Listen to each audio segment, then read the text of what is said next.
Good morning friend. तो ये जो पेपर ओपन कर रखा हूँ ये है सीआईएसएफ जो यूपीएससी ने भी 2024 मतलब रिसेंटली में कंडक्ट किया है। और ये कितना इम्पोर्टेंट हो सकता है आप मतलब स्टार्टिंग में ही देख लीजिए। जैसे देखिए इको टोन का क्वेश्चन पूछा है यहाँ पे। फिर ये हमको पता है कि एलिगल ब्लूम हो गया, यूट्रोफिकेशन हो गया, लीचेंस हो गई, ये कितना इम्पोर्टेंट है यूपीएससी के लिए, हमेशा मतलब आईएएस एग्जाम में पूछता रहता है। फिर आप यहाँ पर देखिए सिम्बायोटिक रिलेशनशिप के बारे में यूपीएससी ने कैसे क्वेश्चन फ्रेम किया है, ये देखिएगा आप। 7 नंबर क्वेश्चन पर आप फोकस कीजिए। यह कह रहा है कि lichens represent the symbiotic relationship between algae and fungi. और हमको पता है कि यूपीएससी में अराउंड 2018 और 19 में यूपीएससी ने यही मतलब सेम क्वेश्चन बनाया कि लाइसेंस किसका सिम्बायोटिक रिलेशनशिप है। ठीक है, तो हम बहुत ही डिटेल में यहाँ पर आप देख सकते हैं कितने डिटेल में मैंने सॉल्व किया है। अराउंड 5 to 6 आवर मुझे लगे हैं इसको सॉल्व करने में। ठीक है, तो आप इसको डाउनलोड करेंगे और पढ़ेंगे। अगर वीडियो नहीं भी देखनी तब भी आप इसको डाउनलोड करके ये पूरा डिटेल सॉल्यूशन आप पढ़ेंगे इसका। जितने भी क्वेश्चन सॉल्व हैं ये हमारे एग्जाम के लिए इतना इंपॉर्टेंट है। जैसे समझ लीजिए कि ये फर्स्ट ऑफ ऑल 2024 का ये है, पेपर है, यूपीएससी का पेपर है।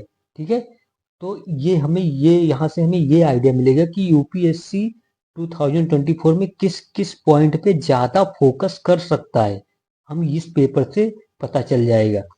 फिर इसी पेपर से आपको ये भी पता चल जाएगी कि करंट अफेयर में यूपीएससी कौन से एरिया में फोकस कर रहा है, कौन से एरिया से पूछ सकता है। ठीक है, क्योंकि करंट अफेयर का भी क्वेश्चन इसमें है।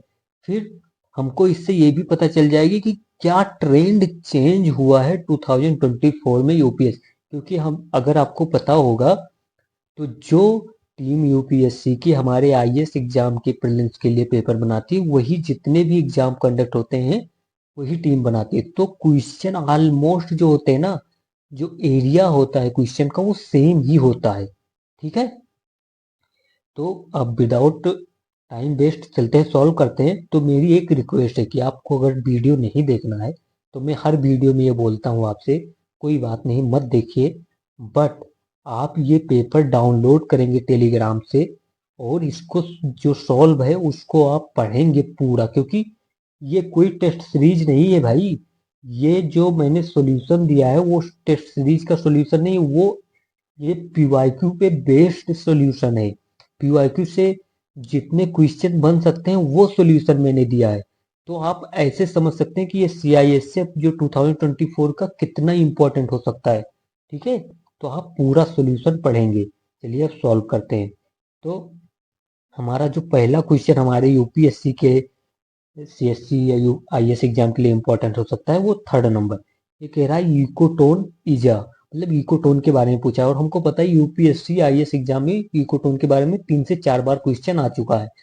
और इकोटोन हम जानते हैं कि ecotone is a transition zone और transitional zone between two ecosystem, either it between terrestrial and aquatic और either it is between the grassland और डेजर्ट और ग्रासलैंड और फॉरेस्ट। तो ये ट्रांजिशन जोन होता है दो इकोसिस्टम के बीच।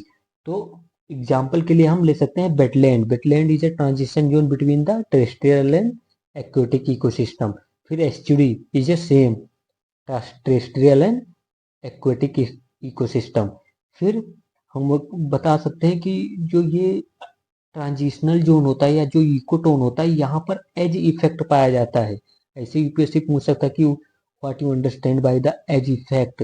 तो एज इफेक्ट मतलब कि जो इकोटोन एरिया होता है वहाँ बायोडायवर्सिटी बहुत हाई होती है। क्यों हाई होती है? क्योंकि दोनों इकोसिस्टम के जो ऑर्गेनिज्म होते हैं वो यहाँ पर थ्राइव कर सकते हैं, यहाँ पर स्टे कर सकते हैं, वो अपना हैबिटाट बना सकते हैं। तो इसलिए दोनों चाहे जैसे मान लीजिए ये टेरेस्ट्रियल हो गया और ये एक्वेटिक इकोसिस्टम हो गया, तो ये जो ट्रांजिशन जोन होगा उसी को हम कहते हैं इकोटोन। तो एक्वेटिक के भी कुछ जीव जंतु यहाँ पर आ जाएंगे एंड टेरेस्ट्रियल के भी कुछ ऑर्गेनिज्म यहाँ पर आ जाएंगे। तो यहाँ पर जो डाइवर्सिटी होगी, जो रिचनेस होगी वो बहुत ज्यादा होगी और इसी को हम एज इफेक्ट कहते हैं। और जो स्पीसीज यहाँ पर बहुत ज्यादा पाई जाएगी, मान लीजिए यहाँ पर फ्रॉग की स्पीसीज ज्यादा पाई जाती है, तो वो स्पीसीज कही जाएगी एज स्पीसीज। ओके, तो ये आपका पॉइंट क्लियर हो गया।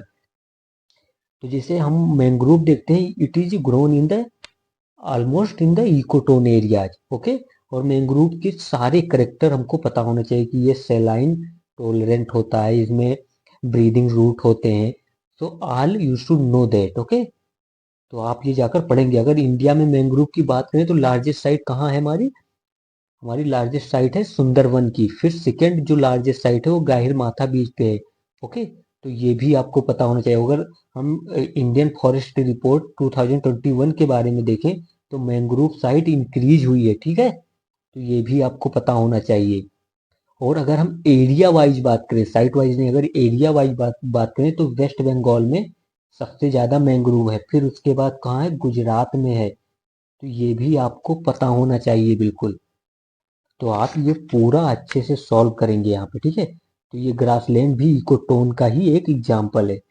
फिर नेक्स्ट क्वेश्चन पे चलते हैं। नेक्स्ट क्वेश्चन 4 नंबर क्वेश्चन यहाँ पर पूछा है स्टेम सेल के बारे में। यूपीएससी ने भी बायोटेक्नोलॉजी में स्टेम सेल के बारे में बहुत बार पूछ रखा है, क्योंकि स्टेम सेल टेक्नोलॉजी जो है वो हेल्थ के सेक्टर में बहुत इंपॉर्टेंट है। क्योंकि स्टेम सेल कौन सी सेल होती है? वो सेल होती है जो किसी भी सेल में ट्रांसफॉर्म हो सकती है। ठीक है, जैसे आपका अगर लीवर खराब हो गया तो अगर आप स्टेम सेल से लीवर बनाया जा सकता है। You can understand. So stem cell बहुत इंपॉर्टेंट है, इसलिए कहते हैं स्टेम सेल थेरेपी। मतलब स्टेम सेल से अगर आपकी आंख खराब हो गई तो स्टेम सेल से नई आंख बनाई जा सकती है आपके। तो दैट्स इज, तो स्टेम सेल भी इसीलिए हम कहते हैं कि स्टेम सेल जो है वो बॉडी का रॉ मटेरियल है। रॉ मटेरियल मतलब किसी ये रॉ मटेरियल है, इससे बॉडी का कोई भी पार्ट बनाया जा सकता है। ओके, और ये अनडिफरेंशिएटेड होती है। अनडिफरेंशिएटेड मतलब अभी ये स्पेशलाइज नहीं है। अगर अब जब इनको बनाया जाएगा, जब लीवर बनाया गया तो वो डिफरेंशिएटेड हो गई, वो स्पेशलाइज सेल हो गई। इसका एक लीवर का एक स्पेशल फंक्शन है। बट जो स्टेम सेल होती है उसका कोई स्पेशल फंक्शन नहीं होता, वो अनडिफरेंशिएटेड होते हैं। जैसे हम मान लें अनडिफरेंशिएटेड सेल को हम प्लूरीपोटेंट सेल भी कहते हैं। ठीक है, तो ये पता होना चाहिए। और अनडिफरेंशिएटेड सेल कौन सी होती हैं? Embryonic stem cell. Okay, embryonic stage में जो सेल होती हैं वो अनडिफरेंशिएटेड होती हैं, उन्हीं को हम स्टेम सेल कहते हैं। ओके, तो ये पता होना चाहिए आपको। फिर इसके बाद ये भी पता होना चाहिए कि other than the stem cell कोई भी सेल ऐसी बॉडी में नहीं होती है जिसके पास वो एबिलिटी हो कि किसी भी सेल में ट्रांसफॉर्म हो सके। तो only stem cell can transform in any cell. Okay, and pluripotent हो गया, मल्टीपोटेंट हो गया, omnipotent हो गया, these all are you can say the type of stem cell। okay, on the basis of the ability to transform। okay, फिर आप यहाँ पर एक ये याद रख लीजिए, जो ministry of health and family welfare है, उन्होंने कहा कि स्टेम सेल है या इसके जो भी प्रोडक्ट इससे बनाए जाएंगे, प्रोडक्ट मतलब जैसे आपकी एक स्टेम सेल ली गई, उससे आपका लीवर बना दिया गया या उससे आपकी हार्ट बना दिया गया, तो इससे उन्होंने कहा कि जो इसके प्रोडक्ट हैं या फिर स्टेम सेल हैं उसके लिए गवर्नमेंट का परमिशन जरूरी है, और ये एज अ ड्रग्स ट्रीट किए जाएंगे। ओके, तो ये भी आप याद रखेंगे इसके बारे में। ओके, तो अब हम आंसर दे यहाँ पर ऑप्शन देखते हैं। तो स्टेम सेल के बारे में पूछा है, तो फर्स्ट कह रहा है कि stem cell have the potential for self renewal via mitotic cell division. Yes, मतलब स्टेम सेल के पास पोटेंशियल होती है कि वो सेल्फ रिन्यूअल हो सके। मतलब एक स्टेम सेल से आप दूसरी स्टेम सेल भी बना सकते हैं, और एक स्टेम सेल से आप अदर सोमेटिक सेल बना सकते हैं। सोमेटिक सेल मतलब हार्ट हो गया, स्किन हो गया, आंख हो गया, लीवर हो गया, तो ये भी बना सकते हैं। तो इस रिगार्डिंग हमारा फर्स्ट स्टेटमेंट क्या हो जाएगा? करेक्ट हो जाएगा। ठीक है, फिर हमारा सेकंड कह रहा है in 1908 James Thomas and his colleague first derived human embryonic stem cell from donated blastocysts through in vitro fertilization. ये इनकरेक्ट है। ओके, यहाँ पर ईयर ही इवन इनकरेक्ट दिया गया है, तो ये आप याद रखेंगे। फिर हमने स्टेम सेल पूरा बहुत अच्छे से देख लिया। अगर आपने थोड़ा भी ध्यान दिया होगा तो आप समझ चुके होंगे कि क्या होता है। हम 5th नंबर क्वेश्चन पर चलते हैं। 5th नंबर क्वेश्चन कह रहा है which of the following are the major contaminants या मेजर पोल्यूशन। अगर आपको ये नहीं दिख रहा है, इसमें स्लाइड हो सकता है कि थोड़ा क्लियर ना दिखे, तो आप जब ये डाउनलोड करेंगे ना तो क्लियर होगा, ठीक है। या फिर अगर आपको क्लियर नहीं दिखते तो आप यूपीएससी के साइट पर जाकर ये पेपर डाउनलोड कर लीजिए और सॉल्यूशन आप खुद लिखिए। अगर आप लिखेंगे तो ज़्यादा टाइम तक याद रहेगा।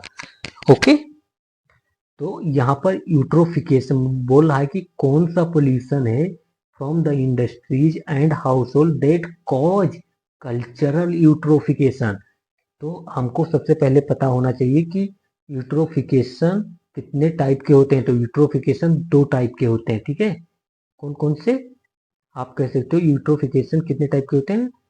2 टाइप्स के होते हैं। कौन कौन से? एक होता है नेचुरल यूट्रोफिकेशन जो होता है उसका रीजन होता है यूट्रोफिकेशन का, जो नेचुरल है वो नेचुरल कॉज के कारण होता है। जैसे हो गया बायोजियो केमिकल साइकिल, या फिर हमारे रॉक से हमको पता है कि रॉक में फॉस्फोरस जो होता है वो एक्यूमुलेट होता है।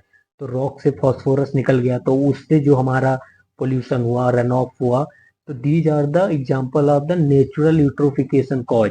बट कल्चरल क्या है? जो एंथ्रोपोजोनिक, जो ह्यूमन के रीजन से जो यूट्रोफिकेशन होता है, एल्गल बूम होता है, उसको हम कहते हैं कल्चरल और एंथ्रोपोजेनिक यूट्रोफिकेशन। और ये जैसे कि एग्रीकल्चर रन ऑफ हो गया, एग्रीकल्चर में हमने यूरिया डाला, फास्फोरस डाला for the good productivity, and when the rainfall is happened these nutrients run off in the water bodies, and when they run off in the or goes in the water bodies, the nutrient availability in the water body increase। तो जो जब nutrient availability increase हो जाएगी तो जो algal है ना water body के, उनको ज़्यादा न्यूट्रिएंट मिलेगा। तो ज़्यादा न्यूट्रिएंट मिलने के कारण उनकी जो अवेलेबिलिटी है, उनका जो नंबर है वाटर बॉडी में, वो बहुत इंक्रीज हो जाता है। तो इसी को हम एल्गल ब्लूम कहते हैं, मतलब number of algal increase in the water body. Okay, तो ये, और इसके कारण जब एल्गल ब्लूम का नंबर इंक्रीज हो जाएगा तो ये बहुत ज़्यादा जो वाटर में जो ऑक्सीजन होता है उसको कंज्यूम करना स्टार्ट कर देंगे। तो अदर जो ऑर्गेनिज्म है वाटर में, वो क्या होगा, उनको ऑक्सीजन की कमी हो जाएगी। तो फिर क्या होगा कि ऑक्सीजन की जब कमी हो जाएगी तो वो डेड, मतलब वो मर जाएंगे, बहुत सारे ऑर्गेनिज्म मर जाएंगे। तो ऐसी जब सिचुएशन आ जाती है तो उसको हम डेड जोन कहने कहने लगते हैं। ओके, तो आप याद रखें कि एल्गल ब्लूम से डेड जोन होता है। और कल्चरल एल्गल ब्लूम किसके कारण होता है? तो एग्रीकल्चर में जो हम यूरिया या जो हम फॉस्फोरस यूज करते हैं, न्यूट्रिएंट यूज करते हैं, उसके कारण, या इंडस्ट्रियल एफ्लुएंट के कारण, इंडस्ट्रियल पोल्यूशन के कारण, या रेसिडेंशियल पोल्यूशन के कारण। These are the example of anthropogenic और कल्चरल एल्गल ब्लूम। तो याद, एक बात ये भी याद रखना, जो एल्गल ब्लूम या यूट्रोफिकेशन होता है वो होता है नाइट्रोजन एंड फॉस्फेट के कारण। तो these when these two material goes in the water bodies, the availability or number of the algal bloom increase and these called the algal bloom, और ultimately it lead to the dead zone।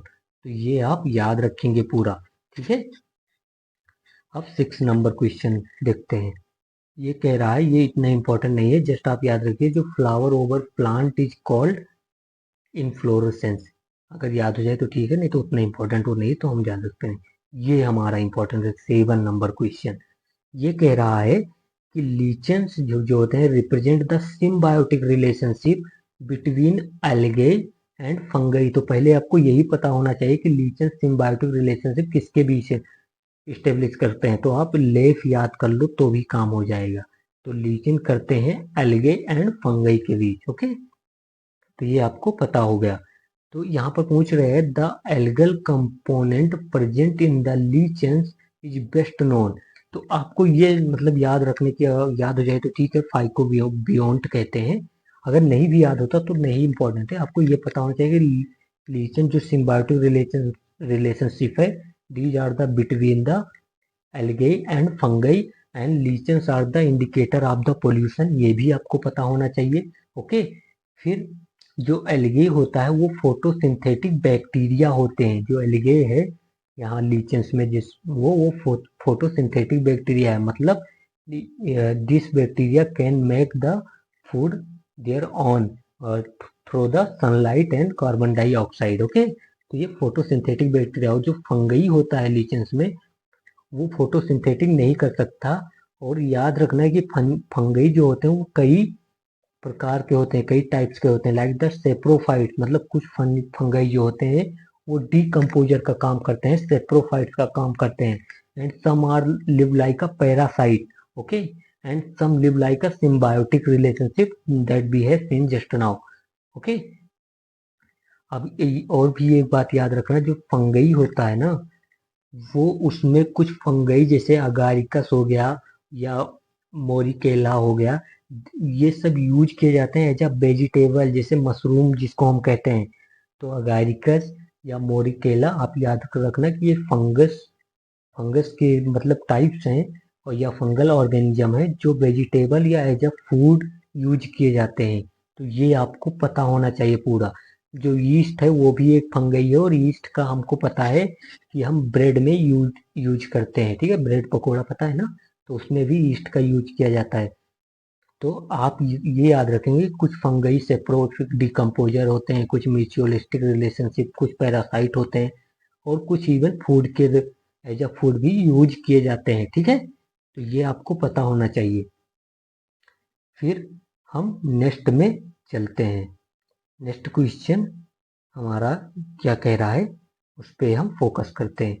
तो यहाँ पर हमारा एक question UPSC ने पूछा है, जो 9 नंबर क्वेश्चन है। इस क्वेश्चन पर आप फोकस कीजिए, 1 मिनट। यस, इस पे फोकस कीजिए। फिर से देखिए, एल्गल ब्लूम और उसी पर यूट्रोफिकेशन, यहाँ एक ऑप्शन दिया, मतलब आप समझ सकते हैं कितना इंपॉर्टेंट है यूट्रोफिकेशन। ये हमारे यूपीएससी में पूछा जा सकता है, तो ये आपको पूरा जाकर जहां भी आप सोचते हो वहां से यूट्रोफिकेशन पढ़ेंगे। यहाँ जो एक्स्ट्रा पॉइंट लिखा है इसको बार बार रिवीजन करेंगे आप। तो यहाँ पूछ रहा है कि the process of degradation of humus.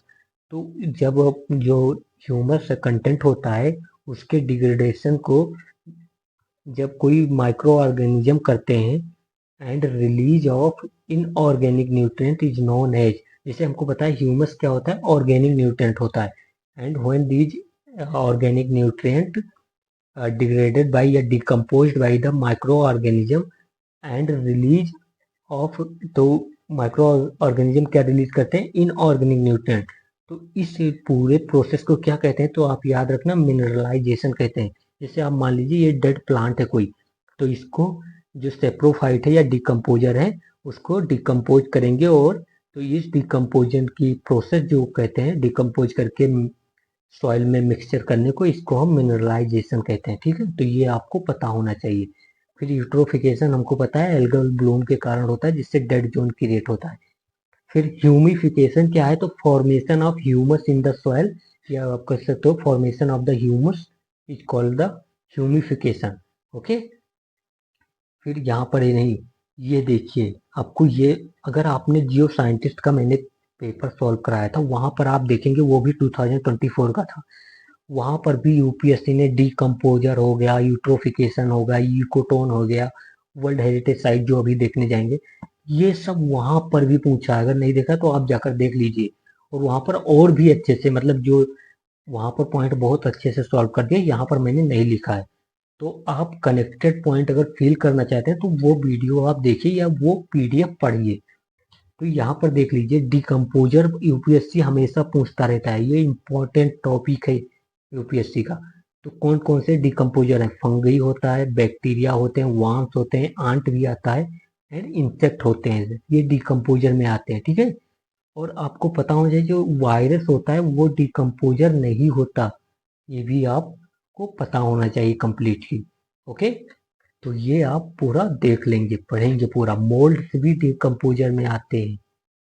Okay, ये भी आपको पता होना चाहिए। जो श्रिम्प होता है, aquatic एनिमल, aquatic ऑर्गेनिज्म है, वो भी डिकम्पोजर है। ओके, जो क्रस्टेशियंस है, आप, मैं इसीलिए कह रहा हूँ, जो कंबाइंड जो साइंटिस्ट का 2024 का पेपर मैंने डिस्कस किया है वो देख लीजिए, वहां पर ये सब लिखा है। जो क्रस्टेशियंस होते हैं वो भी डिकम्पोजर हैं, ठीक है। तो ये सब आपको पता होना चाहिए, वहां पर आप जाकर पढ़ेंगे, देखेंगे, ठीक है।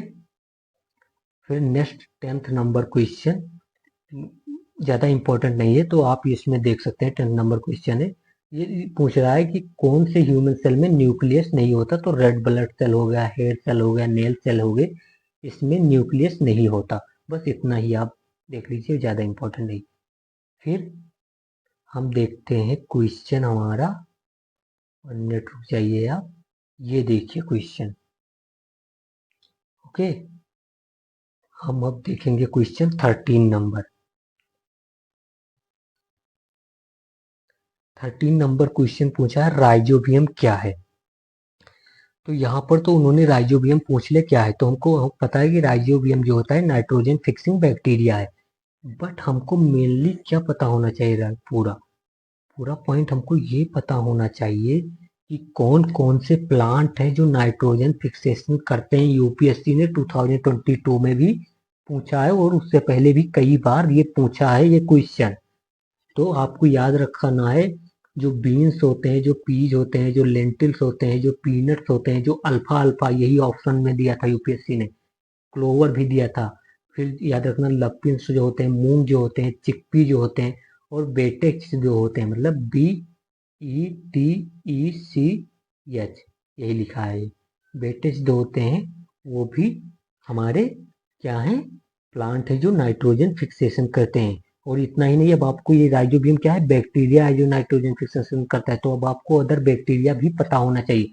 और सेम क्वेश्चन जियो साइंटिस्ट जो 2024 में हुआ था उसमें भी रिपीट किया था, वो अगर आप देखेंगे तो वहां पता चलेगा। ठीक है, तो ये देखिए, अब बैक्टीरिया की बात करते हैं कौन कौन से होते हैं। और हमको बताया जो नाइट्रोजन फिक्सेशन बैक्टीरिया होते हैं उनको एज अ बायो फर्टिलाइजर भी यूज किया जा सकता है। तो कौन कौन से नाइट्रोजन फिक्सेशन बैक्टीरिया, या फिर आप कह सकते हो बायो फर्टिलाइजर बैक्टीरिया कहे जा सकते हैं।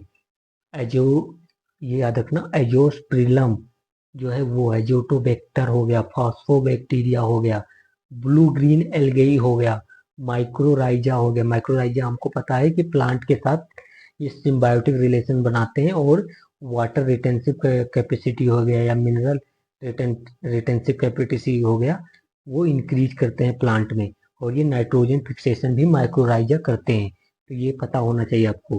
तो ये भी एक एग्जाम्पल है बायो फर्टिलाइजर का। फिर अजोला, अजोला भी पता होना चाहिए। तो आपको ये बायो फर्टिलाइजर क्या होते हैं यहाँ पर मैंने दे दिया, जो एटमॉस्फेरिक नाइट्रोजन जो होता है उसको प्लांट जिस फॉर्म में नाइट्रोजन को एब्जॉर्व कर सके उसमें कन्वर्ट करते हैं, उसी को बायो फर्टिलाइजर या नाइट्रोजन फिक्सेशन कहते हैं।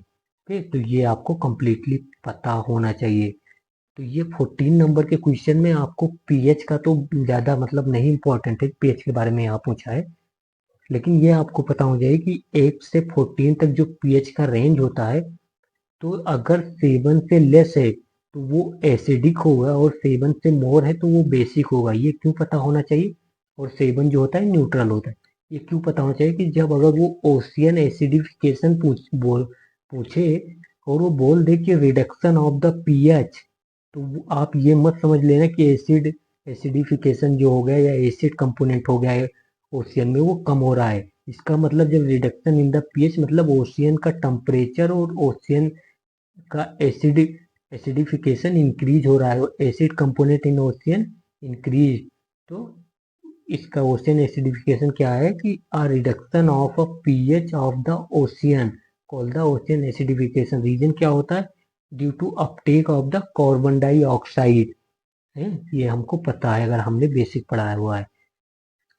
फिर इसका इफेक्ट पता होना चाहिए। इफेक्ट क्या होगा, जो कोरल रीफ है उसका ब्लीचिंग हो जाएगा, क्योंकि हमको पता है कोरल रीफ का जो टेम्परेचर हो 20 डिग्री सेल्सियस के अराउंड चाहिए कोरल रीफ को। अगर इससे ज़्यादा हो गया तो कोरल रीफ मर जाएगा।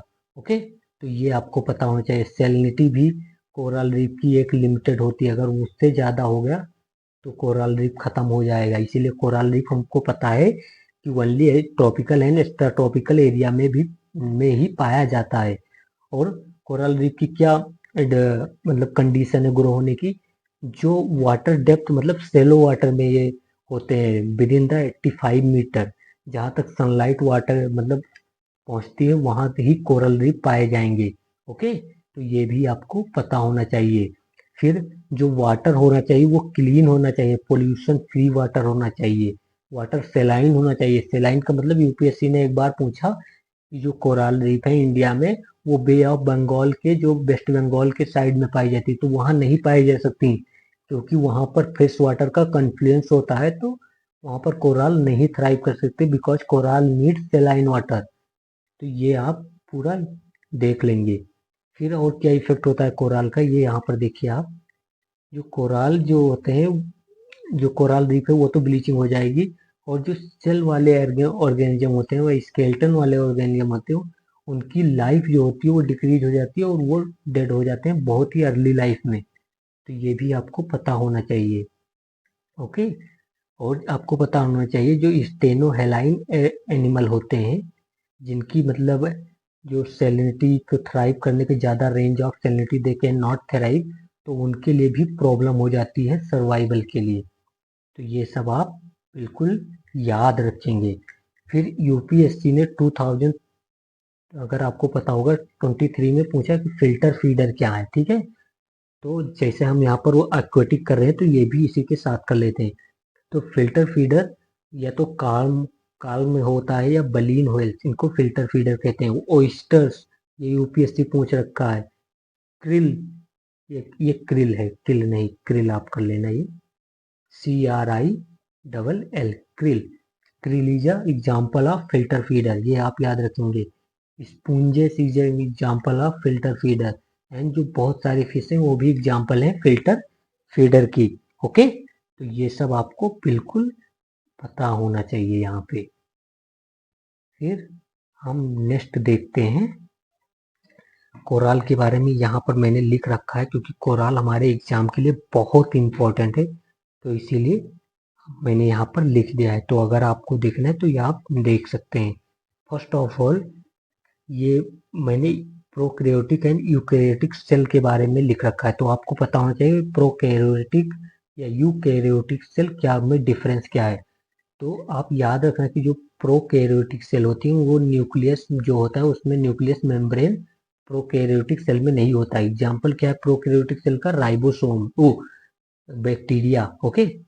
और जो प्रोकैरियोटिक सेल में होता है वो उसमें राइबोसोम बहुत छोटा होता है, बट जो यूकैरियोटिक मतलब बहुत डेवलप्ड सेल, तो डेवलप्ड सेल में पहली बात तो न्यूक्लियस मेम्ब्रेन भी होगा और सेल मेम्ब्रेन दोनों प्रेजेंट होंगे, ठीक है।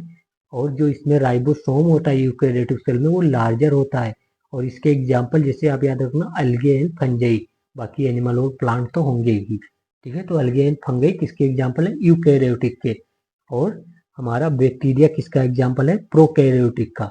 ये आपको पता होना चाहिए। स्टेम सेल मैंने पढ़ाया था ना ऊपर, तो उसी का यहाँ पर ये पॉइंट है। फिर कोराल रीफ एक बार यूपीएससी ने, मैंने बताया ना कि पूछा था कि बे ऑफ बंगाल का जो वो वेस्ट बंगाल का रीजन है वहाँ कोराल रीफ पाए जाएंगे नहीं, तो वहां पर उन्होंने प्लेस पूछा था कि कहाँ कहाँ कोराल रीफ इंडिया में पाए जाते हैं। तो आपको याद रखना गल्फ ऑफ कच्छ में पाया जाता है, खंबात में नहीं पाया जाता। क्यों नहीं पाया जाता, because there is a too many river, short river which are flowing in the have a mouth in the Gulf of Khambat. So where because of the fresh water or you can say non-saline water, coral reef have no presence in the Gulf of Khambat. But Gulf of Kutch में coral reef पाई जाएंगी। फिर ये क्या है, gulf of Mannar याद रखना, GOM मतलब gulf of Mannar. फिर अंडमान एंड निकोबार एंड लक्षद्वीप, और कुछ छोटे छोटे प्लेस हैं जैसे रत्नागिरी हो गया, मलवान हो गया। ये रत्नागिरी एंड मालवान कहाँ पर है, महाराष्ट्र के पास। या गवेश रानी हो गया, गवेश रानी कहाँ पर है, तो it is near to the, you consider the Kerala. Okay. तो यहाँ ये सब प्लेसेस हैं जहाँ कोराल रीफ पाए जाते हैं। फिर इंडिया में कितने प्रकार के कोराल रीफ पाए जाते हैं, तो वो आपको पता होना चाहिए। 3 प्रकार के होते हैं। एक होता है फ्रिंजिंग रीफ। फ्रिंजिंग रीफ ये जियो साइंटिस्ट में डायरेक्ट क्वेश्चन पूछा है, इसीलिए मैं यहाँ पर लिख रहा हूँ, वहां पर आप ना भी देखें तो ये आपको प्रिपेयर होना चाहिए। तो मैं आपको बताता हूँ फ्रिंजिंग रीफ होता क्या है। जैसे मान लीजिए ये कोस्ट लाइन है, ओके। तो अगर कोस्ट लाइन के यहाँ पे बिल्कुल अगर कोराल रीफ कोस्ट लाइन से अटैच होकर फॉर्म हुई तो उनको हम फ्रिंजिंग रीफ कहते हैं। और ये वाला एरिया कहलाएगा हमारा लगून। ओके। तो सैलो लगून से सेपरेट होते हैं और कोस्ट लाइन से अटैच होते हैं बिल्कुल। तो close to the coast line and separated by the lagoon, shallow lagoon, तो उनको हम फ्रिंजिंग रीफ कहते हैं। और फिर हमारा बैरियर रीफ क्या है, थोड़ा सा डिफरेंस है फ्रिंजिंग रीफ के। आपको ये जो होता है बैरियर रीफ, ये कॉन्टिनेंटल सेल्फ में पाए जाते हैं, मतलब they found in the depth of the continental self.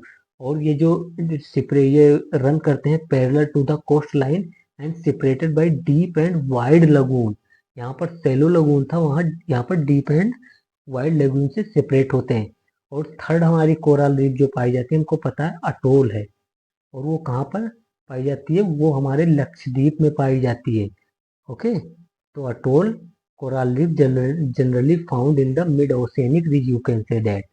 Okay, तो these are the institute remember. फिर ये क्वेश्चन देखिए 16, बहुत इंपॉर्टेंट क्वेश्चन है। इसमें ये पूछा है कि जो भावर है हमारे एलुवियल सॉइल के बारे में उन्होंने पूछ रखा है। तो कह रहा है जो भावर है is a narrow belt. Okay, zoom करते हैं थोड़ा जिससे आपको, यस, अब आपको शायद दिख रहा होगा। वैसे मेरी वॉइस से तो क्लियर ही होगा कि क्या पढ़ा रहा हूँ। तो भाबर कह रहा है कि is a narrow belt ranging between 8 to 10 kilometre parallel to Shivalik foothill. तो yes, it is correct at the at the breakup of the slope. Okay, तो जैसे यहाँ पर मान लीजिए यहाँ पर शिवालिक है, तो यहाँ पे जो पैरेलल फ्लो होते हैं, पैरेलल जो सॉइल होती है उसको हम कहते हैं भावर। उसके बाद कौन सा आता है, तराई। ओके, तो भावर, फिर उसके बाद तराई। तराई भावर में क्या होते हैं, हमारे कंकर होते हैं, ग्रेवल्स होते हैं। ये बहुत ही अवेंडेंस में होते हैं, तो एग्रीकल्चर के लिए ये सूटेबल नहीं है भावर। ओके, और तराई क्या होता है, मार्सी लैंड होता है, तो ये भी एग्रीकल्चर के लिए ज़्यादा सुटेबल नहीं होता। और भावर में जो रिवर्स होते हैं हिमालय की, वो डिसअपियर हो जाती हैं और तराई में फिर से अपीयर होती हैं। तो ये सब पॉइंट आपको पता होना चाहिए, ठीक है। तो फर्स्ट तो हमारा करेक्ट है, जैसे कि हमको पता है कि भावर शिवालिक के पैरेलल पैरेलल जो होता है वो रेंजिंग है, पैरेलल ही एक नैरो बेल्ट है। ओके, फिर यहाँ पर कह रहा है जो भाबर है is a belt consisting of old and new alluvial. नहीं भाई, जो भाबर है वो kankar and we can say gravel say gravel से भरा हुआ होता है एरिया, तो that we call the Bhabar. तो ये सेकंड तो इनकरेक्ट हो गया, तो इसमें हमारा फर्स्ट ही करेक्ट है। बट हमको पता होना चाहिए कि जो अलुवियल सॉयल है ना, उसके बारे में यूपीएससी ने कई बार क्वेश्चन पूछा है। तो आपको ये पता होना चाहिए जो एलुवियल सॉइल है, नाइट्रोजन उसमें जो होता है वो कम होता है। बट जो पोटास है या फॉस्फोरिक एसिड है या ये सब जो है वो एडिक्वेट मात्रा में होता है। तो ये सीडीएस में डायरेक्ट 2022 में यूपीएससी पूछ रखा है, तो ये आप याद रखें कि नाइट्रोजन डेफिशिएंट है, बट पोटास एंड फॉस्फोरस जो है वो जो एडिक्वेट पाए जाते हैं। तो you should remember these things. Okay, फिर एक बात ये भी याद रखना कि जो एलुवियल सॉयल है वो कंट्री का 46% एरिया कवर करती है, मतलब लार्जेस्ट, यू कैन से the largest area covered by the soil in India is alluvial soil. Okay, और ये इमेच्योर होती है क्योंकि ये बहुत इमेच्योर है, ये डिपोजिशन से फॉर्म हुए हिमालय से, तो ये इमेच्योर है और बहुत अर्ली फॉर्म हुई है।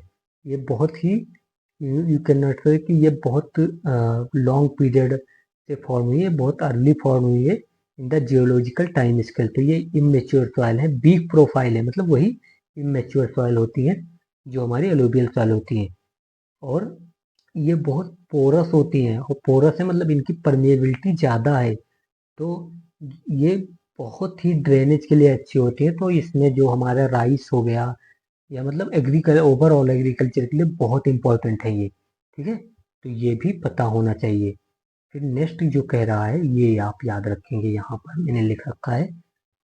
ये कह रहे यहाँ पर याद रखना कि जो भावर है मैंने बता दिया लार्ज ग्रेवल या कंकड़ होते हैं भावर में। फिर जो खादर होता है वो न्यू एलुवियल सॉइल होता है, जो भांगर होता है वो ओल्ड एलुवियल सॉइल होता है, जो तराई होता है वो मार्सी लैंड होता है।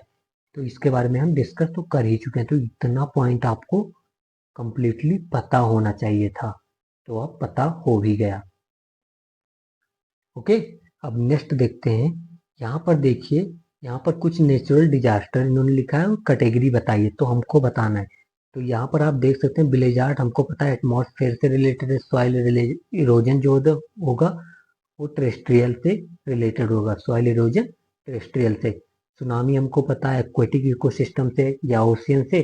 लोकस्ट जो होते हैं हमको पता है ये इंसेक्ट कैटेगरी में ये आप कह सकते हो आते हैं, तो ये बायोलॉजिकल डिजास्टर है, ठीक है। तो ये सब हमको पता है, बट अब हमको यहाँ पर मेनली ये पता होना चाहिए, जैसे यहाँ पर इन्होंने ब्लिजार्ड पूछ लिया, एटमॉस्फेरिक, तो बहुत बार यूपीएससी ने साइक्लोन के बारे में पूछा है, तो मैं ये एक्स्ट्रा पॉइंट लिख रहा हूँ साइक्लोन के बारे में, जो आपको कंप्लीटली याद होना चाहिए जितना अभी बता रहा हूँ। तो जो ट्रॉपिकल साइक्लोन है, आप ये याद रखेंगे, जो ट्रॉपिकल साइक्लोन है उसके डिफरेंट डिफरेंट नेम है। तो टाइफून कहाँ कहा जाता है, तो पंजाब में। हरिकेन कहाँ कहा जाता है, तो Caribbean sea Atlantic ocean, okay. Tornadoes कहाँ कहा जाता है, तो वेस्ट अफ्रीका में। और बिली विली कहाँ, तो ऑस्ट्रेलिया में, ठीक है। और आप याद रखना, जो साइक्लोन होता है वो इंडिया ओशियन में कहा जाता है। तो इतना ही नहीं, और आप अब देखेंगे कि साइक्लोन फॉर्म कहाँ होते हैं, तो ये हमको पता है between the topic means topic of cancer and Capricorn cyclone form होते हैं। और कंडीशन क्या है साइक्लोन फॉर्म होने की, ये बहुत इंपॉर्टेंट है, यूपीएससी बहुत बार पूछता रहता है, ठीक है। तो कंडीशन देखते हैं, लो प्रेशर एरिया होना चाहिए साइक्लोन फॉर्म होने के लिए। सबसे फर्स्ट कंडीशन जो है कि जो एरिया होना चाहिए वो लो प्रेशर एरिया होना चाहिए, ओके। फिर जो इस साइक्लोन का जो विंड का डायरेक्शन होता है वो नॉर्दर्न हेमिस्फीयर में याद रखना एंटी क्लॉकवाइज होता है, और सदर्न हेमिस्फीयर में क्या होता है, क्लॉकवाइज होता है साइक्लोन का डायरेक्शन। फिर इसी के साथ हम एंटी साइक्लोन देख लेंगे कि जो एंटी साइक्लोन होता है उसके लिए हाई प्रेशर एरिया चाहिए, मतलब जस्ट डायरेक्ट आप यू कह सकते हो अपोजिट टू द साइक्लोन। तो साइक्लोन के लिए लो प्रेशर, तो एंटी साइक्लोन के लिए हाई प्रेशर एरिया रिक्वायरमेंट है। और इसका जो विंड डायरेक्शन होता है वो भी अपोजिट होगा, तो जो इसका विंड डायरेक्शन नॉर्दर्न हेमिस्फीयर में क्लॉकवाइज होगा और सदर्न हेमिस्फीयर में एंटी क्लॉकवाइज होगा एंटी साइक्लोन का, याद रखना, ठीक है। फिर कंडीशन और क्या है ट्रॉपिकल साइक्लोन की फॉर्म होने की, ये याद रखना कि लार्ज सी एरिया होना चाहिए ट्रॉपिकल साइक्लोन फॉर्म होने के लिए, ओके।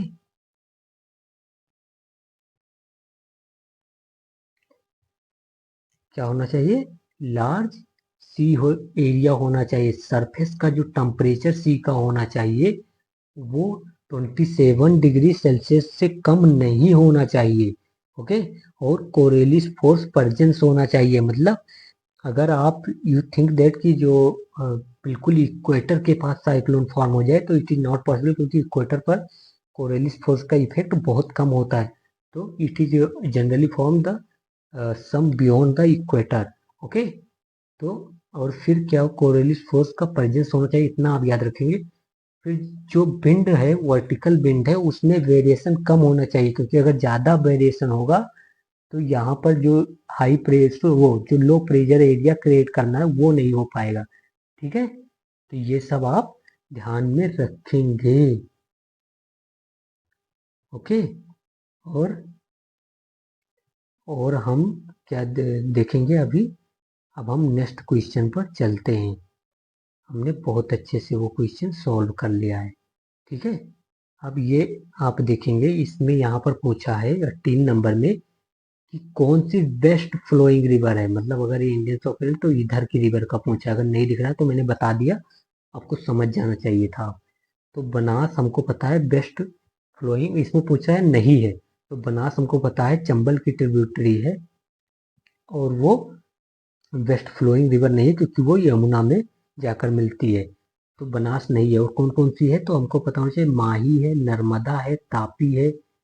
तो इनका प्लेस भी पता होना चाहिए, जैसे मैंने माही कहा तो ये आपको तुरंत स्ट्राइक कर जाना चाहिए कि हाँ गुजरात वाले एरिया के आसपास होगा। नर्मदा आपको पता होना चाहिए कि एमपी गुजरात के एरिया में। फिर तापी, ये भी आपको पता होना चाहिए कि ये भी हमारे एमपी और महाराष्ट्र और गुजरात वाले एरिया में। शत्रुंजी रिवर ये कहाँ है? तो ये गुजरात में है, ये भी आपको पता होना चाहिए, बेस्ट फ्लोइंग रिवर।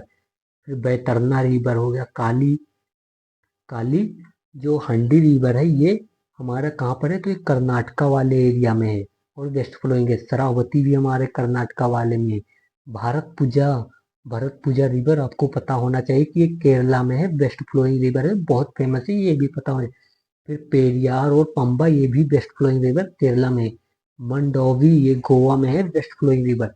तो ये सब आपको पता होना चाहिए कि ये सब वेस्ट फ्लोइंग रिवर है, और कहाँ प्लेस भी पता होना चाहिए।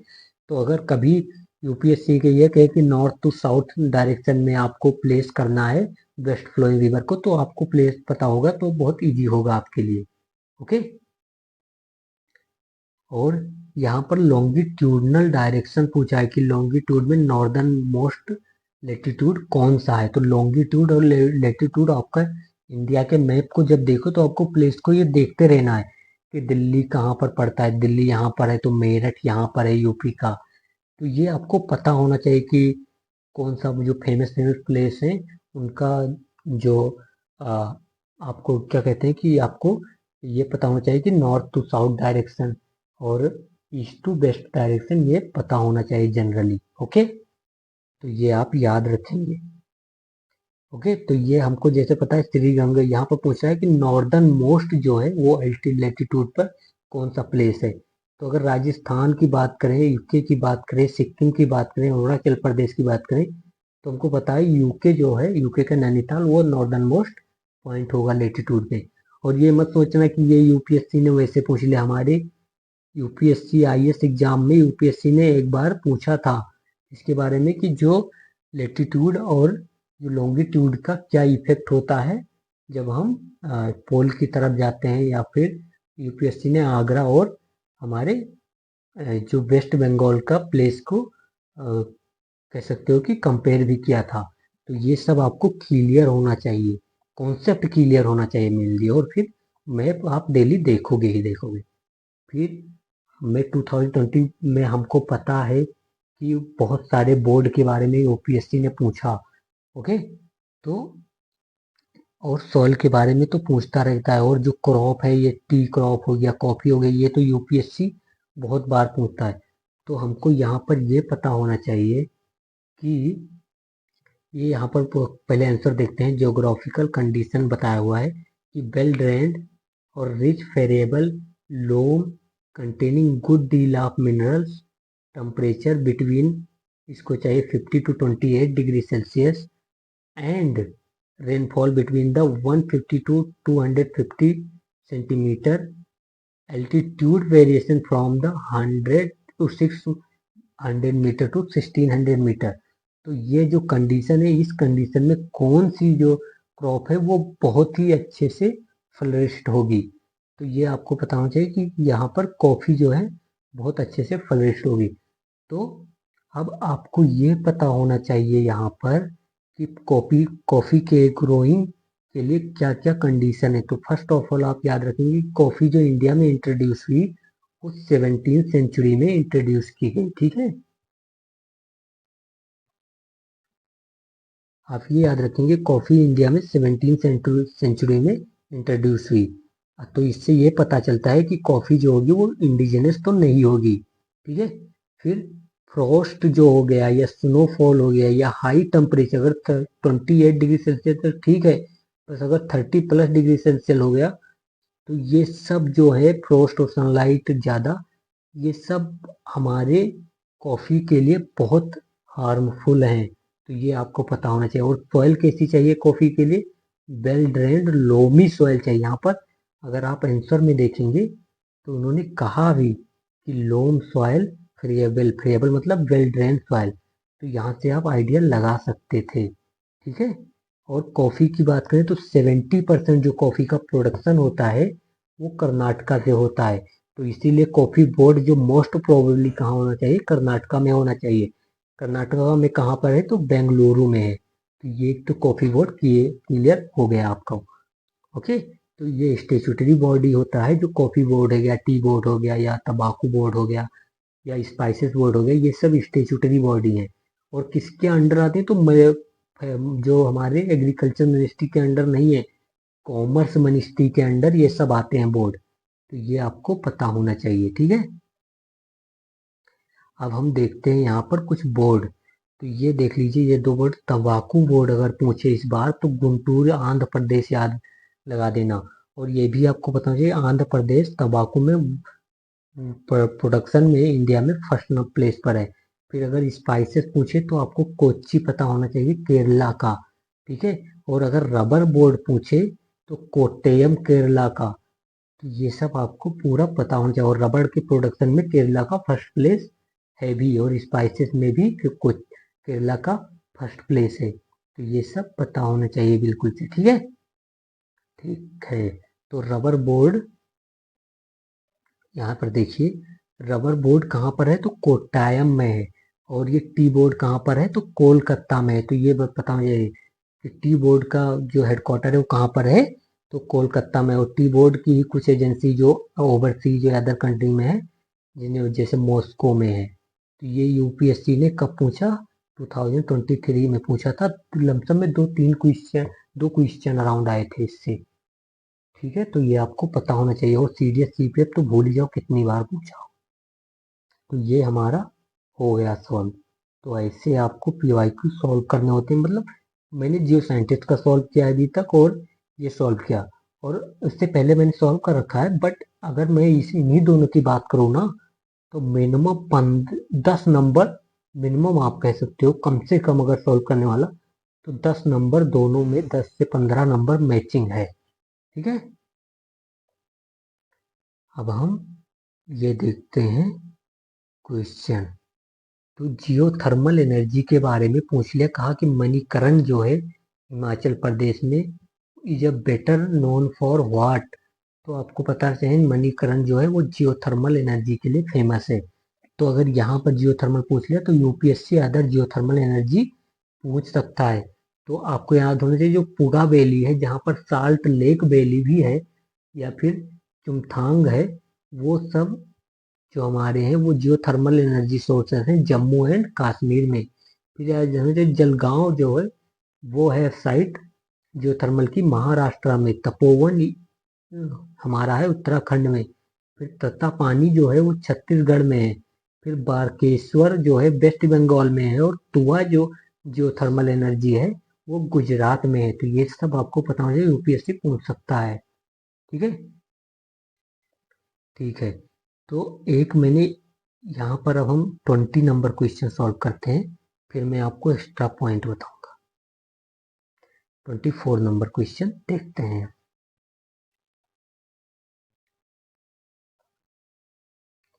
ओके, तो इसमें ट्राइब दिया गया है और डोमिनेटिंग रीजन दिया गया है।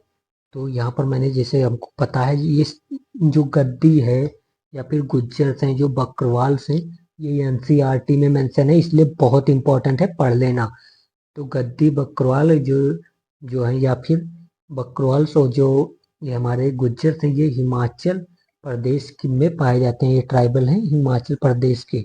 और आपको पता होना चाहिए कि ये जो ट्राइब्स होते हैं, ये जनरली समर जब आता है ना, तो ये हिली एरिया के अपवर्ड मूवमेंट करते हैं, और जब विंटर आएगा तो वहां से ये प्लेन एरिया में फिर से आ जाते हैं। तो ये you can say trans human movement करते हैं, ट्रांस ह्यूमन मूवमेंट, ओके। तो गद्दी का आपको पता है, मुंडा हमको पता है झारखंड की ट्राइब से। बट हमको ये भी पता है कि 2022 में यूपीएससी ने पूछा कि उलगुलान क्या है, तो ये पता होना चाहिए कि ये मुंडा रिवोल्ट था, ठीक है। तो ये भी पता होना चाहिए। भील की सबसे ज्यादा पॉपुलेशन या अच्छी खासी पॉपुलेशन कहाँ पर है, तो ये राजस्थान में है, ओके। फिर चाहे जोरवाच हो गए या सेंटिनल हो गए, तो ये कहाँ है, अंडमान एंड निकोबार आइसलैंड पे। तो अब आप जाकर अंडमान एंड निकोबार आइसलैंड का मैप बहुत अच्छे से करेंगे सॉल्व, ठीक है। या फिर मैंने वीडियो भी मैप का डाल दी, मन करे तो देख सकते हो। Give me 1 minute. ओके, तो हमने इंडिया की ट्राइब तो देख लिया, और इंडिया के कुछ और ट्राइब देख लेते हैं। यहाँ पर मैंने एक्स्ट्रा पॉइंट लिख रखा है, यूपीएससी ने पूछा भी है, तो ऐसे मत सोचना। जो चकमा है वो ट्राइब है आसाम, मतलब नॉर्थ ईस्ट स्टेट में, आप कह सकते हो कि ये ऑलमोस्ट सभी स्टेट में चकमा पाई जाती है। तो आसाम और मिजोरम में पॉपुलेशन अच्छी है। अहोम ट्राइब कहाँ की है? तो आसाम की है। डफला हो गया, मिरी हो गया, बोर हो गया, मिसमी, तो ये सब आसाम की हैं। फिर एक बात ये याद रखना, जो बर्बर सब वर्ल्ड लेवल पर भी यूपीएससी ने 2020 में क्वेश्चन पूछा और उससे पहले भी पूछा कर, ये जो बर्बर थे ये भी यूपीएससी ने पूछा थी कि ये ट्राइबल पॉपुलेशन या कम्युनिटी जो है ये कहाँ से, तो ये याद रखना जो अल्जीरिया और मोरक्को जो अफ्रीका का प्लेस है वहां से बिलोंग करते हैं। और ये जो ट्राइब थे कुछ जो मैंने लिखा ये न्यूज में थे, तो इनको पता हो जाए कि कौन से कंट्री से बिलोंग करते हैं। आपका करंट अफेयर में प्रिपेयर यहीं पर इसीलिए करा रहा हूँ, ठीक है। तो म्यांमार के कौन कौन से ट्राइबल या एथनिक ग्रुप हैं? तो याद रखना सांड है, बामार है, रोहिंग्या तो पता ही है, मोन है, और काक्योंग है। तो काकोंग जो है ये सब जो एथनिक ग्रुप है म्यांमार से रिलेटेड, तो आपको याद रखना है सांड है, मोन और काकोंग। ओके। फिर नेपाल का आपको मोस्ट इम्पोर्टेंट मधेसी याद रखना है और नेवार याद रखना है। लिम्बू भी याद हो जाए तो ठीक है। तो ये दो ग्रुप है जो ट्राइबल या आप कह सकते हो या इथनिक ग्रुप है कहाँ के, तो ये नेपाल के। बांग्लादेश चकमा तो वो आएगा ही आएगा। याद रखना मुरुंग और खेओंग ये बांग्लादेश से रिलेटेड है, ठीक है। और ईरान का कुर्द से पूछा है ये यूपीएससी ने, तो ये भी याद रखेंगे और लुर्स भी याद रखेंगे। और यानोमी जो है ये ब्राजील की ट्राइब है, तो ये सब आपको पता होना चाहिए। रिवीजन भी कर लेंगे तो काफी अच्छा होगा, ठीक है। अच्छा, अगर कभी पूछे कि फार्मास्यूटिकल इंडस्ट्री के लिए कौन सा प्लेस बहुत फेमस है, तो पिंपरी याद रखना। पिंपरी जो है फार्मास्यूटिकल इंडस्ट्री के लिए बहुत फेमस है। ओके। फिर ये 25 नंबर क्वेश्चन देखो, इसमें पूछ रहा है कि इसमें से which one of the following is not an area of marine west coast climate. Marine west coast climate means it is a climate generally you can say that moderate type का climate होता है, ठीक है। Marine climate ocean का impact होगा तो moderate type का climate होगा। तो कहाँ मॉडरेट टाइप का नहीं है इससे देखिए, साउथ ईस्टर्न ऑस्ट्रेलिया में तो है, नॉर्थ वेस्ट यूरोप में भी है, नॉर्थ वेस्ट यूरोप में है ना, तो है ये न्यूजीलैंड में है। बट यहाँ पर देखो नॉर्थ वेस्ट अफ्रीका, मतलब ये अफ्रीका हो गया, तो ये वाला पॉइंट नॉर्थ वेस्ट हो जो कि सहारा डेजर्ट है, तो फिर ये कैसे मॉडरेट हो गया? तो यहाँ पर हमारा नॉट करेक्ट पूछा है तो डी ही नॉट करेक्ट होगा। तो ये आपको पूरा पता होना चाहिए। फिर जैसे हमने ट्राइब की थी ना, तो एक गवर्नमेंट की स्कीम आई थी जो बहुत इंपॉर्टेंट है, प्रधानमंत्री जनमन योजना या जनजातीय मानव योजना ऐसा है, ठीक है।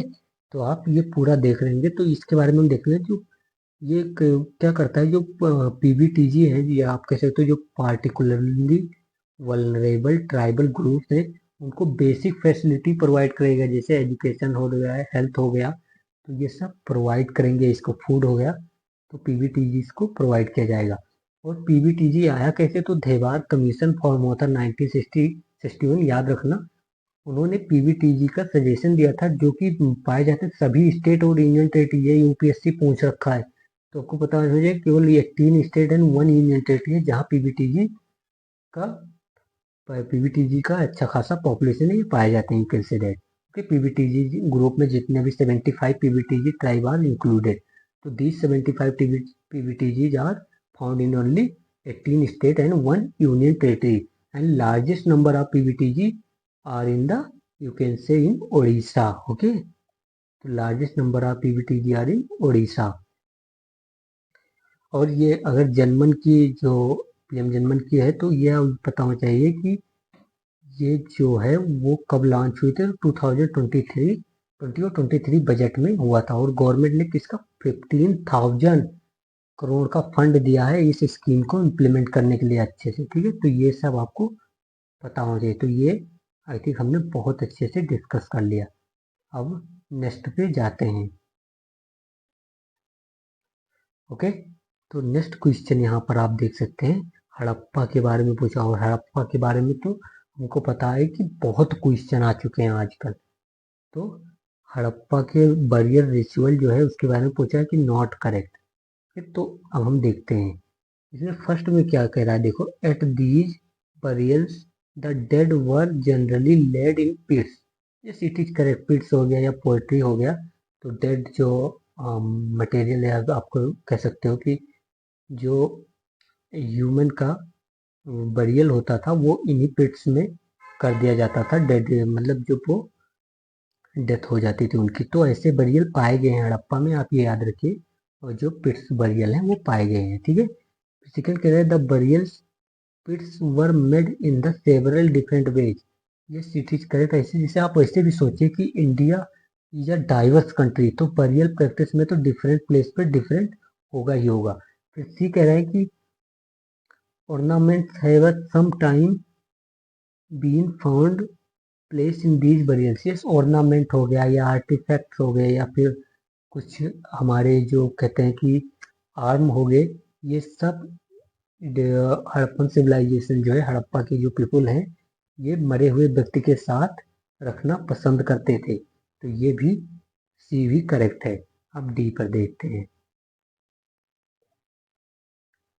डी कह रहा है यहाँ पर कि जो हड़प्पा है, हड़प्पन से डिड नॉट बरी मिरर्स विद द डेड। यहाँ पर आप देखिए कह रहे हैं कि हड़प्पा जो ऑर्नामेंट बरी करता है, और सी करेक्ट है। तो डी हमारा जो होगा वो इनकरेक्ट हो जाएगा, ठीक है। तो इनकरेक्ट पूछा था तो इसीलिए डी इनकरेक्ट है। मिरर भी पाया गया है हड़प्पन सिविलाइजेशन में। ओके। तो अगर बात करें हड़प्पा की, तो डिड नॉट नो आयरन, तो हड़प्पन पीपल जो थे उनको आयरन के बारे में नहीं पता था, ठीक है। ये क्वेश्चन है, यहाँ पर मैंने जैसे सीडीएस ले लिया तो ये सीडीएस में पूछा गया है। तो ये सब क्वेश्चन है, आप ये याद रखना, ये भी सीएपीएफ में पूछा गया है, ठीक है। तो Harappan people did not know iron.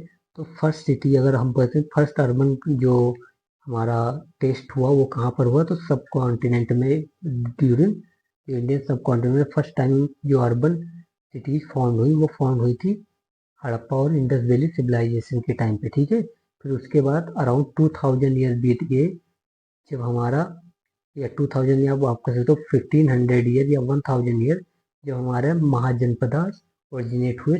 तो महाजनपदास को हम कहते हैं सेकेंड अर्बनाइजेशन। ओके। तो ये आपको पता होना चाहिए। अब हम देखते हैं, और जो मैंने एक्स्ट्रा पॉइंट हड़प्पन सिविलाइजेशन पता है कितनी बार है, तो इसलिए मैंने बहुत पॉइंट लिख रखा है। ओके। तो ये बिल्कुल पता होना चाहिए। फिर आपको ये सीडीएस में यूपीएससी ने एक बार पूछा कि जो हड़प्पन थे वो कॉटन के बारे में जानते थे, वहां पर एक स्टेटमेंट था। तो आपको ये पता होना चाहिए कि हड़प्पन जो थे, they used and they know about the cotton. तो सीडीएस में क्या ऑप्शन थे कि Harappan did not know about the cotton. तो ये पता होना चाहिए कि हड़प्पन जो थे वो कॉटन के बारे में जानते थे। और अगर रिजर्वायर की बात करें तो वो हमको पता है धौलावीरा जो साइट है वो रिजर्वायर के लिए, वाटर हार्वेस्टिंग दोनों के लिए फेमस है। फिर जो अमलक नंदा घोष जी थे ना, अमल नंदा या अमलक नंदा कह दो, अमलक नंदा से रिलेटेड होता है।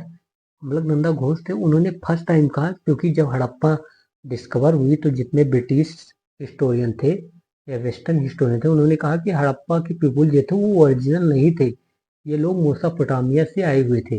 तो अमलक नंदा घोष जी हैं, उन्होंने कहा अपनी बुक में कि जो हड़प्पन थे वो कहीं से आए हुए नहीं थे, बल्कि वो इंडिजिनस पीपुल थे। और ये मिलता है, जो आर्कियोलॉजिकल एविडेंस हमको मिला है वो pre Harappa and mature Harappa दोनों को मिला हुआ है। मतलब पहले प्री हड़प्पा हुआ, फिर यही सिटीज, यही जो विलेज हुए वो डेवलप होकर मेच्योर हड़प्पन साइट में बदले हैं, कोई बाहर से नहीं आया हुआ है, ठीक है। तो ये याद रखना। फिर फर्स्ट जो था वो जिसने हड़प्पन साइट को विजिट किया था वो अलेक्जेंडर कनिंघम थे, ये भी पता होना चाहिए। फिर यहाँ पर आप देखिए सीडीएस में हड़प्पा पर एक बार क्वेश्चन पूछा उन्होंने कि जो प्री हड़प्पा साइट है या हड़प्पन मतलब सेम, वो कौन सी साइट है ऐसी जो pre Harappa and Harappa site दोनों के एविडेंस दिखाती है। तो बनवाली आपको पता होना चाहिए, ठीक है। यहाँ पर बनवाली का एक वो एविडेंस, एक मतलब आप नॉलेज ये भी ले सकते हैं कि बनवाली में हमें जो टेराकोटा प्लो मिला हुआ है, ठीक है। तो ये करे हमारा देख लिया। फिर ये IS 2019 में पूछा कि कौन सी हड़प्पन साइट नहीं है। तो सोहगौरा जो है वो मौर्यन टाइम पे कॉपर प्लेट इंस्क्रिप्शन था, यह हड़प्पन साइट से नहीं रिलेटेड है। फिर याद रखना कौन कौन से पूछा, ऑप्शन दिया था तो कोट दीजिए है जो कि हमारा है कहाँ पर, हमारा है कोट दीजी पाकिस्तान में। चानूदारो भी तो वो पाकिस्तान में, देसलपुर यही था 2024 में मतलब ट्रेप, और देसलपुर गुजरात में है, जो कि आप कह सकते हैं कि मोदी जी को वोट नहीं देगा। ठीक है। फिर हड़प्पन की अगर पॉलिटी की बात करें तो थियोक्रेटिक पॉलिटी थी। ओके, जो कि यूनिटरी इन नेचर थी। तभी हम देखते हैं कि जो स्टैंडर्डाइज चाहे वो ब्रिक्स हो या फिर मेजरमेंट हो वो पाए जाते हैं। फिर जो हड़प्पन की स्क्रिप्ट है उन्होंने कभी भी मेलुहा शब्द का यूज नहीं किया है, ये आपको पता होना चाहिए। कालीबंगन जो है वो राजस्थान में है, ये भी आपको पता होना चाहिए। तो मैंने बता दिया हड़प्पा के बारे में बहुत, इतना तो आप बिल्कुल रख लीजिएगा। फिर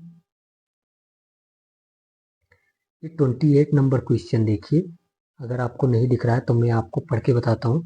इसमें कह रहा है कि जो बॉम्बे प्रेसिडेंसी है एसोसिएशन जो इस्टेब्लिश हुआ था 1885 में, उससे कौन सी पर्सनालिटी रिलेटेड है। तो आपको पता होना चाहिए कि कौन कौन किन्होंने बॉम्बे प्रेसिडेंसी जो है वो उसको इस्टेब्लिश किया था, बॉम्बे प्रेसिडेंसी एसोसिएशन। ये 1885, it is the same year Indian national Congress establish in the हुए। हमको पता है गोपाल गोपाल तेजपुर संस्कृत विश्वविद्यालय इन द मुंबई। तो ये हमको पता होना चाहिए। और किसने सपोर्ट किया था, ए वो ह्यूम ने। ओके, तो ये भी आपको पता होना चाहिए। तो इतना मैंने आपको बता दिया। अब हम देखते हैं बॉम्बे प्रेसिडेंसी एसोसिएशन के कौन से मेंबर थे जिन्होंने इसको इस्टेब्लिश किया था। तो फर्स्ट तो आपको पता होना चाहिए फिरोज शाह मेहता जी थे, केटी तेलांग जी थे एंड बदरुद्दीन तैयब जी। ये तीन पर्सनालिटी थे जिनको जिन्होंने आप कह सकते हो कि बॉम्बे प्रेसिडेंसी को इस्टेब्लिश किया था 1885 में। तो इतना ही आप याद रखेंगे। ओके, और ये जो आपको मैं और एक बात दिखाता हूँ यहाँ पे। ओके, 29 नंबर क्वेश्चन सॉल्व करते हैं, फिर बाद में देखेंगे नेक्स्ट। 29 नंबर आप क्वेश्चन यहाँ पर देख लीजिए। ये कह रहा है कि जो which of the following is not a member of adhishthana adhishthana adhikarana of Kotivarsha in the Gupta period. तो सबसे पहले आपको ये टर्मिनोलॉजी ऐसे यूपीएससी डायरेक्ट पूछ सकता है। तो आप याद रखना कि अधिष्ठाना अधिकारना जो है वो म्युनिसिपल बॉडी थी कहाँ पर, गुप्ता पीरियड में। ठीक है। फिर तो इस इन म्युनिसिपल बॉडी का कौन पार्ट नहीं होता था, तो महातारा नहीं होते थे। महातारा क्यों नहीं होते थे, क्योंकि ये महातारा हो गए या पट्टा किला हो गए, ये विलेज हेडमैन या एल्डर को डिनोट किया जाता था। तो ये भी याद रखेंगे। अगर यूपीएससी से पूछे कि महातारा इन एंशिएंट टर्म या Gupta period time related to what, तो आपको पता होना चाहिए विलेज हेडमैन। Okay, sorry. फिर जो ये सार्थवाहा होते हैं ना, सार्थवाहा जो होते हैं ये मर्चेंट होते थे गुप्ता पीरियड में। फिर जो हेड ऑफ द अष्टकुला अधिकारना होता था वो जनरली सार्थवाहा ही होते थे, ये आपको पता हो जाए। फिर एक इंस्क्रिप्शन में बता रहा हूँ, आप याद रखना कि डोमडरपुर। ओके, तो डोमाडरपुर इंस्क्रिप्शन किसके से रिलेटेड है, बुद्ध गुप्ता से, मतलब गुप्ता डायनेस्टी से। इतना पता होना चाहिए कि Damodarpur inscription related to Budhagupta. Okay, तो इतना आपने यहाँ पर तो सॉल्व कर लिया। लेकिन ये देखिए गुप्ता के जो प्रोविंसेस थे वो डिवाइडेड थे, मतलब आप याद रखो गुप्ता का जो किंगडम था वो डिवाइडेड था प्रोविंस, जिसको हम देसा या भुक्ति भी कह सकते थे। एंड स्मॉलर यूनिट थी जिसको हम प्रदेशा और विस्या भी कहते थे। ठीक है। तो जो प्रोविंस का हेड होता था गुप्ता पीरियड में वो कुमार मात्याज होते थे। ओके, और समंता क्या होते थे गुप्ता पीरियड में, ये वो लोग होते थे जिनको किंग जो होता था जो लैंड ग्रांट में देता था उनको समंता कहते थे। तो ये सब आपको पता होना चाहिए था जो लिखा है। तो ये आप रिवीजन करोगे, मुझे विश्वास है कि आप जरूर इसको, मेरी मेहनत जो मैंने की है उसके लिए आप रिवीजन जरूर करोगे। ओके, अब हम नेक्स्ट क्वेश्चन पर चलते हैं। नेक्स्ट क्वेश्चन पूछा है कि हलीसा जो हलीसाल्या है as a depicted in the Bagh cave, तो बाघ केव सबसे पहले पता होना चाहिए कहाँ पर है, तो एमपी में है। ठीक है, ओके। केव पेंटिंग तो हलीसाल्या पूछ रहे हैं क्या है, तो हलीसाल्या याद रखना ये फोक डांस है, नहीं दिख रहा है तो भी सुन रहे हो तो याद रखना कि फोक डांस है, ओके। और आपको ये याद रखना जो बाघ केव है, ठीक है, वो Vindhya southern slope of Vindhya में है, और यहाँ पर मोराल पेंटिंग भी देखने को मिल सकती हैं। ठीक है, और आपको याद रखना चाहिए जो भाजा केव हो गया वो महाराष्ट्र पुणे में है। फिर कार्ले केव, ये कार्ले लिखा हुआ है, CARLA, तो आपको बताना है कार्ले केव हो गया, पाटन हो गया, नासिक हो गया, बेतसा हो गया, ये सब बुद्धिस्ट केव और साइट हैं। ओके ओके, तो आपको शायद पता कुछ हो गया होगा। फिर